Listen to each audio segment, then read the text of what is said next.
Ve ila adin ahahum huda. Qale ya kavmi ibudullah ma lekum min ilahin gayru.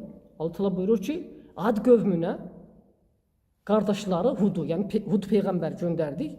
Ne dedi? Ey qövmüm, Allah'a ibadet edin. Sizin ondan başka hiçbir ilahınız yoktu.